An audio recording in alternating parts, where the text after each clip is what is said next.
Alors le dropshipping en 2025, mine d'or ou champ de mine? C'est la grande question. Aujourd'hui, on va décortiquer tout ça, sans filtre, pour voir ce qui marche vraiment sur le terrain. Bon, la question que tout le monde se pose, le dropshipping, c'est encore rentable en 2025? Honnêtement, avec toute la concurrence qu'il y a et un marché qui bouge tout le temps, est-ce que c'est encore possible de se faire une place? Allez, on regarde ça de plus près. Pour commencer, un chiffre. Juste pour situer les choses. Le marché mondial du dropshipping en 2024, c'était, tenez-vous bien, 350 milliards de dollars. Non, ce n'est pas une faute de frappe. On ne parle pas d'un petit business de garage là, c'est une industrie colossale. Et le plus fou, c'est que ça continue de grimper. Mais attention, faut pas s'emballer trop vite. Ce chiffre énorme, il cache une autre réalité. L'époque où il suffisait de mettre un produit en ligne et d'attendre que l'argent tombe du ciel, eh bien cette époque est révolue. Complètement. Le jeu a changé de règle. Aujourd'hui, c'est un marathon, plus du tout un sprint. Ok, voilà notre feuille de route pour aujourd'hui. D'abord, on fait un bilan, un vrai, de la situation 2025. Ensuite, on voit comment construire des bases solides. Puis, on attaque le marketing. On apprend à éviter les pièges classiques. Et on finit avec les clés indispensables pour réussir. C'est parti ? Allez, on commence par le commencement. Comprendre le terrain de jeu d'aujourd'hui. C'est la base, pour ne pas foncer droit dans le mur et éviter les erreurs que tout le monde fait. Juste pour être sûr qu'on est tous sur la même longueur d'onde, un petit rappel rapide de ce qu'est le dropshipping.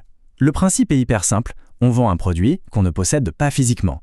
Quand une commande arrive, c'est le fournisseur qui s'occupe de l'envoyer directement au client. C'est un peu magique et c'est ce qui le rend si attractif pour commencer, bien sûr. Bon, parlons argent maintenant. Les vrais chiffres. Oui, bien sûr qu'on peut être rentable, mais soyons très clairs là-dessus. Les marges tournent généralement entre 15 et 25%. Ce n'est pas Byzance, hein. Ça veut dire quoi? Ça veut dire que chaque euro compte, chaque dépense en pub, chaque frais, tout doit être calculé et optimisé au millimètre près. Ok, maintenant on passe à la construction. Et c'est là, vraiment là, que tout se joue. Les choix qu'on fait au tout début, ce sont eux qui vont déterminer si une boutique va cartonner ou si elle va fermer ses portes en moins de 6 mois. Et la toute première décision, le premier carrefour stratégique, c'est celui-là.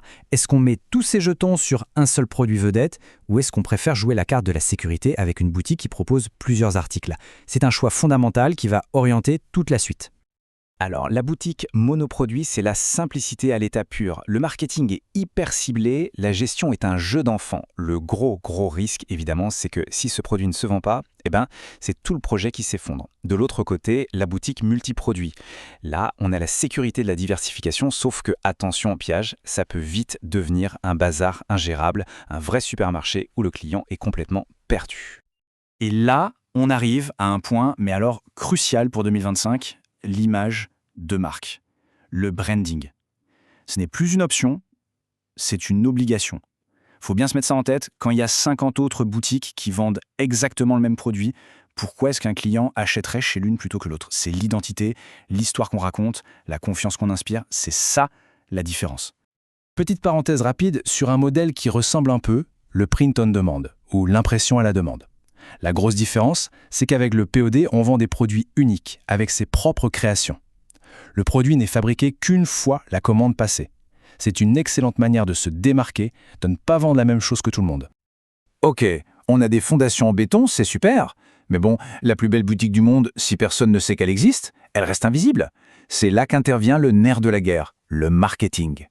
Et en 2025, s'il y a une plateforme à ne surtout pas ignorer, c'est bien TikTok. Les chiffres parlent d'eux-mêmes, c'est sans appel. Les publicités sur TikTok ont un taux de conversion 2 fois plus élevé que sur les autres réseaux sociaux. C'est aussi simple que ça, c'est là que l'attention se trouve. Et la raison pour laquelle ça marche si bien, c'est l'authenticité. Un contenu qui a l'air d'avoir été fait par un ami et non par une grosse entreprise, ça convertit beaucoup mieux. C'est ce qu'on appelle l'UGC, le User Generated Content, du contenu créé par les utilisateurs. Ça fait vrai, ça inspire confiance et donc, ça fait vendre. Mais attention, tout miser sur TikTok serait une erreur. Une bonne stratégie marketing, c'est un peu comme un cocktail. Il faut plusieurs ingrédients.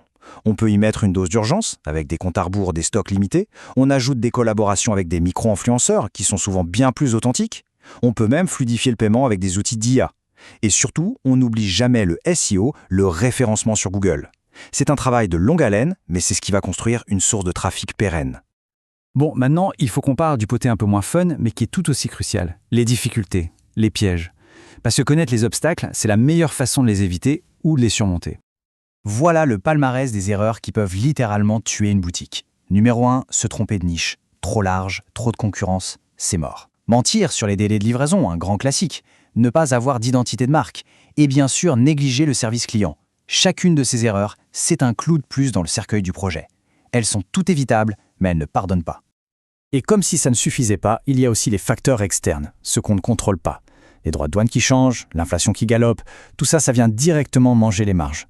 Les coûts de production et de transport augmentent, et en même temps, les consommateurs font plus attention à leurs dépenses. C'est une pression de tous les côtés, et il faut apprendre à naviguer avec. Mais attention, on n'est pas non plus totalement démuni face à ça. La clé, c'est l'anticipation. Comment on fait? On diversifie ses fournisseurs pour ne pas dépendre d'un seul. On se concentre sur une niche bien précise pour être moins sensible à la guerre des prix. On bichonne l'expérience client pour que les gens reviennent. Et bien sûr, on gère sa trésorerie comme un pro. C'est ça, la vraie gestion du risque. On approche de la fin de notre parcours. C'est le moment de rassembler toutes les pièces du puzzle et de synthétiser ce qui fait vraiment la différence pour réussir en dropshipping aujourd'hui. Alors, si on devait distiller tout ça dans une sorte de formule magique pour 2025, ça donnerait quoi? Voilà la checklist ultime. D'abord, trouver une niche rentable et qui nous passionne. Ensuite, bâtir une marque pro qui respire la confiance.